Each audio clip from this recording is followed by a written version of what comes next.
पहले आप नाम बताएंगे आप? अलीना। अलीना, तो बस एक चीज आपसे कहना चाहता हूँ अलीना, कोरोना अभी गया नहीं है, लोग कह रहे हैं, हमारी गवर्नमेंट कह रही है, सब लोग हमें कह रहे हैं आपने मास्क क्यों नहीं लगाया? मेरी लिपस्टिक बिगड़ जाएगी। मेरी लिपस्टिक बिगड़ जाएगी। भाई मारो मुझे, मारो मारो मुझे, मारो मारो।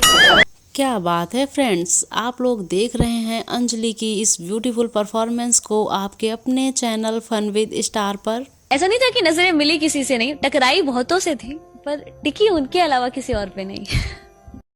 क्या बात है दोस्तों, तो कैसी लगी आप लोगों को अंजलि की ये कॉमेडी क्लिप? अपने कमेंट्स में ज़रूर बताइएगा। और क्या कहना चाहेंगे आप लोग अंजलि की लिपस्टिक के बारे में?